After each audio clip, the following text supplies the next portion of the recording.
नमस्कार। मैं आकाश हूँ, वो आँख जिसने हिंदुस्तान के इतिहास के हर पन्ने को देखा है।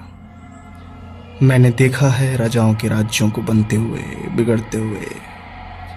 मैंने देखा है हिंदुस्तान को जंजीरों में जकड़े हुए।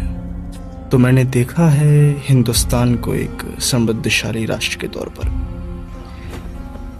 इतिहास में अंकित एक ऐसे वीर की कहानी आज मैं सुनाने जा रहा हूँ, जो एक महाकाल भक्त है, जिसके नाम से आतताइयों ने 400 साल तक भारत पर आक्रमण नहीं किया।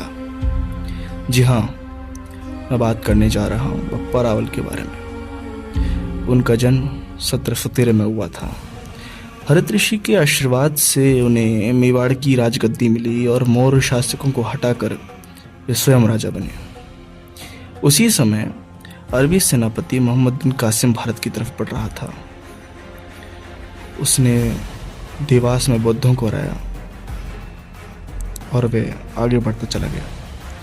उसने बाद में राजा दाहिर सेन को भी परास्त किया। उस युद्ध के बाद से वह निरंकुश व्यवहार पर बढ़ता चला गया। सिंध में उसने स्त्रियों की अस्मिता के साथ खिलवाड़ किया, स्त्रियों को उठवाकर अरबी बाजारों में बेचा और शिवालयों को तोड़वाता हुआ आगे बढ़ा। सिंध की कुछ बची हुई टुकड़ी मेवाड़ नरेश के पास पहुंची और उन्हें उनकी व्यथा सुनाई। ये बात जब मेवाड़ नरेश के कानों में पता पड़ी कि उन्होंने शिवालयों को तोड़ दिया है, औरतों की अस्मिता के साथ खिलवाड़ किया है, मेवाड़ नरेश आग बबूला हो गए। उन्होंने रुकने का निर्णय किया। उन्होंने सिंध के किले पर कब्जा किया और मीर कासिम को मुंह की खानी पड़ी। मोहम्मद बिन कासिम पानी के रास्ते अरबी हजाज के पास भाग कर चला गया।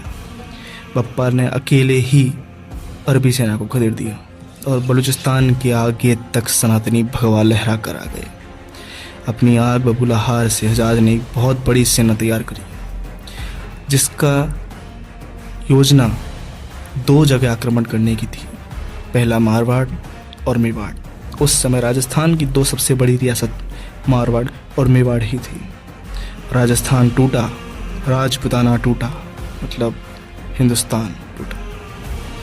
बप्पा ने सभी राजाओं को इकट्ठा किया और एक महासेना तैयार करी। उस महासेना का नेतृत्व बप्पा रावल कर रहे थे, जिसमें प्रतिहार शासक नागभट्ट प्रथम, चालुक्य शासक विक्रमादित्य द्वितीय बताया गया है कि ये 2 राजा बप्पा रावल के साथ मिलकर अरबी सेना को खदेड़ने चले गए। उस महासेना ने रणभूमि में ऐसी हुंकार भरी कि मोहम्मद बिन कासिम को वापस मुंह की खानी पड़ी। कहा जाता है कि बप्पा रावल के भय से मलेच्छों ने अपनी बेटियों का विवाह बप्पा रावल से करवा दिया। ऐसे महाबली, महायोद्धा, महापराक्रमी, शौर्य और वीरता की मिसाल बप्पा रावल को शत शत नमन है।